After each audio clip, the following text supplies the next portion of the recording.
K-12, maganda siya in the sense na may mother tongue. Sa probinsya yun. Pero pagdating kasi dito sa Manila, yung mother tongue na yun, which is Tagalog, naka-inculcate na siya. That's why dito sa university, ang K-12, wala na siyang mother tongue. Kasi yung Filipino na yun. Kumbaga. And then, maganda siya in the sense na early pa lang, ini-inculcate na natin sa mga bata. Nakikita na natin kung saan sila pupunta, kung ano yung mga gusto nila, di ba? Gusto nila ng kung saan sila forte, doon sila. Kaya lang, ang K-12 kasi, although sa ibang bansa, maganda siya, sa atin, sa culture ng Pilipino, maganda kung ready lahat. Ano kung ready lahat? Yan. Ready lahat in the sense na yung curriculum itself, dapat ready siya. Actually, ready naman na siya.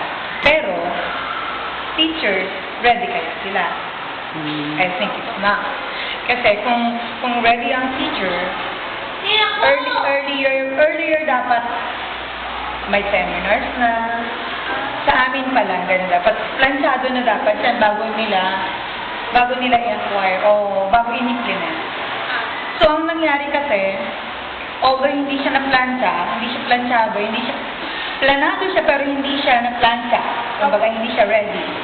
Implement na siya. So, yung pag-implement na yun, I think we are not yet ready, including the children. Ano ba yung mga binago niyo sa style ko na yung Style ng pagtuturo. Actually, madami. Kasi, halimbawa ako, bilang teacher, for the past 10 years, ang hinahawakan ko is computer. Sa K-12, since walang subject na computer, napunta ako sa MAPE. Which is MAPE, Music, Arts, PE, and then yung dulo niya may health. Kasi ang grade 1, grade 2, walang science. So, naka-merge lang sa MAPE, which is health. Yun. And then, maraming positive effect sa bata at negative effect sa bata. In the sense that, ang negative effect sa bata, for example, yung science, dahil sa wala yun, naka-inculcate lang siya sa health, usually hindi kami nakafocus sa health, ay sa science itself. Kumbaga, a part lang of the MAPE. Isa pa, dito naman, may English. May English siya. Hindi katulad sa ibang school na wala siyang English. Nasa third grading lang yung English. Sa amin naman, may English siya throughout the year. Yun nga lang, yung dating language at saka reading, minerd into English sa one subject. Yun. May mga subject na nawala. Yun ang case ko. Paano po kayo hinanda ng school administration in terms of seminar, training, reading materials, and equipment? Actually, sa seminar, hindi ko masasabing well-equipped kami. Kasi, series of seminars kasi, usually, in school lang yung nangyari. Outside the school, wala. So, ang hinahanap kasi namin, yung magkaroon lang ng seminar sana outside, yung division, yung gano'n, para yung alam din nila, nakakapag-brainstorm kasi yan. So, dito naman, when it comes to seminars, meron kami seminar. Yun yung isang na-equip kami.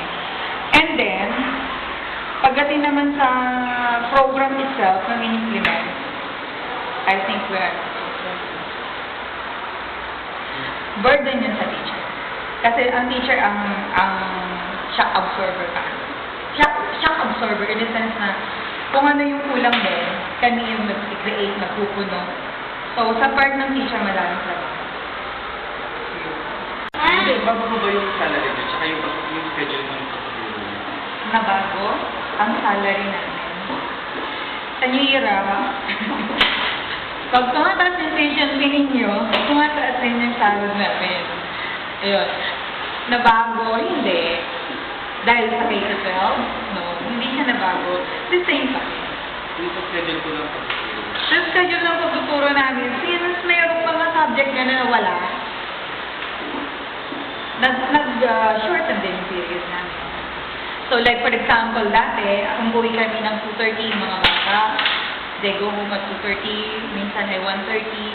Right now, 12:10, 12:40, uwi. So na-shorten yung period. Kasi nawala na yung ibang subject. Yun. Question na po. Agree po ba kayo sa K-12 program? Agree ako kung maganda yung implementation. Kung sana well-informed kami, well-equipped, ready, maganda ang K-12. Biglaan po ba sinabi sa inyo? Bakit hindi po kayo No, hindi naman siya biglaan. Kaso lang, yun yung government ngayon. You must implement K-12. So, lahat ng school ngayon, inadapt ang K-12. Hindi mo pa rin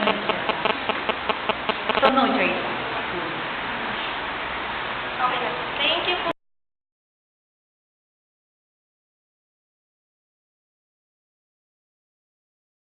I'm Nita Putal Evan, here from Tagumpay Elementary School, a grade 2 teacher in K-12 curriculum.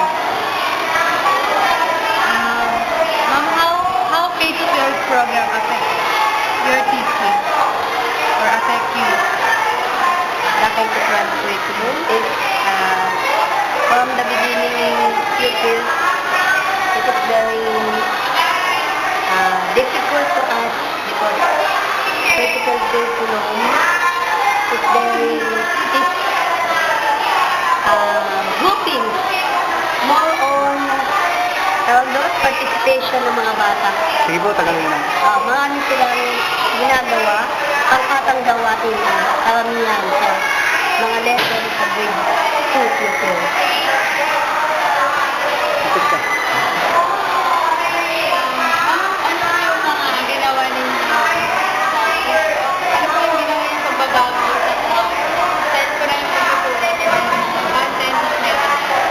Actually, hindi naman napakalaking pagbabago. Ang nadagdag lang sa kanila, yung mayroon silang tinatawag na grouping.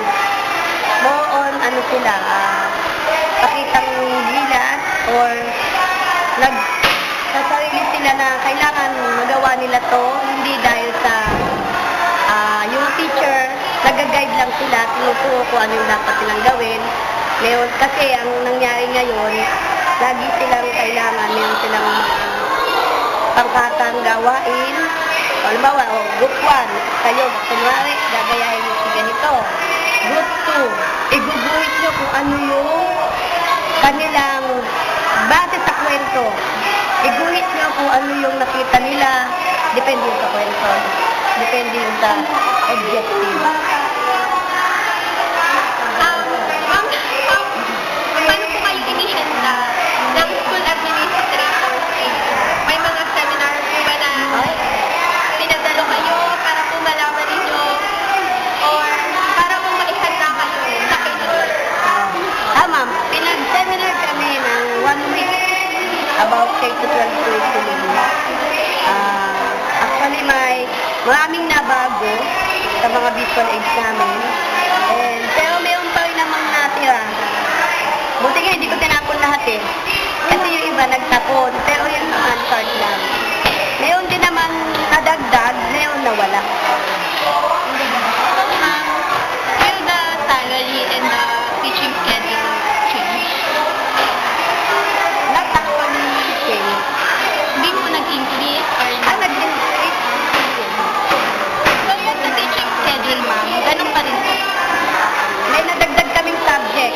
Ang aralin na nadagdag. Nawala yung makabayan. Nadagdag ang aralin panlipunan. Doon sa makabayan, ano kasi yung edukasyon sa pagpapakatao. Nandun din yung about culture ng Pilipinas. At saka ang nadagdag sa atin ay mother tongue. Yung mother tongue na alam niyo naman na kung ano yung region nyo. Bawa tayo, Tagalog. Kung sa Bisaya, Bisaya. Pero hindi nilang gamitin yung salitang Bisaya dun sa subject na yun. At saka pwede lang sila mag-Bisaya. Mas nag-advance na sila. Nag-advance. Ang ganun eh, kasi nakakatch up agad nila dahil yung lingguahe nila, sa review na yun, kung Bisaya ka, na-express nila yun, dahil Bisaya ang binabanggit nila. Pwede po nilang gamitin kung Oo, ano. pwedeng gamitin kung ano, Ilocana sila, Ilocano. Pwede nilang gamitin yung Ilocano. Ma'am, last question. Do they agree with the K-12 program? Why or why not? Pwedeng agree, pwedeng disagree, kasi pagka sinabi natin agree, okay naman, kaya lang, ang nangyari, naging magulo ang bata pagka-grouping. Ito depende yun sa section, kasi ang section 1, yan alam niyo naman, yung iba dyan, talagang mabilis magkasya. Yung iba din, mayroon yung mga bata dyan, mga behave. Pero pagka napunta ka sa local section, nahihirapan ang teacher magpangkakanggawain kasi doon sila yun yung time na pwede sila makagulo. Kasi tatayo sila. Yung pala, hindi naman sila nakipag-cooperate, naggugulo sila. Yung iba, chance na nilang manulak, chance na nilang magtakbuhan, gano'n. Kasi pinapatayo ng teacher. O sige, dito kayo, ganito gawin nyo. O kayo dito. Yung iba, hindi nakapag-participate. Yung iba naman, yun yung chance silang maggulo sa klase. So, for you, ma'am, naka-ano po ba siya? Mas nakatulong or mas nakababa ko na? Para sa akin hindi ko naman nila lahat. Parang nagkagulo pa eh. Dati kasi yung bata, okay, basa. Tapos, recite, tatayo, sasagot, upo. Basa, recite. Itong K-12, lagi sila, okay. Group 1, dito kayo. Group 2, ganito gawin nyo. Nagkakagulo. Nag-iisahan lang yun po yung Ano nag-iisa? yung sabay group. Ay, hindi pa rin. Kasi yun, presentation lang nila. Pero depende yun sa behavior nila. Baka, nagpa-participate sila, matino sila, maayos sila. Okay yun, okay yung grade niya. Pero pagka nanggugulo, alam mo na yung behavior nila, GMRC nila. Doon papasok yung edukasyon sa pagkakatao. Yun, doon namin binibigyan ng grade. Kung ano yung kanilang behavior.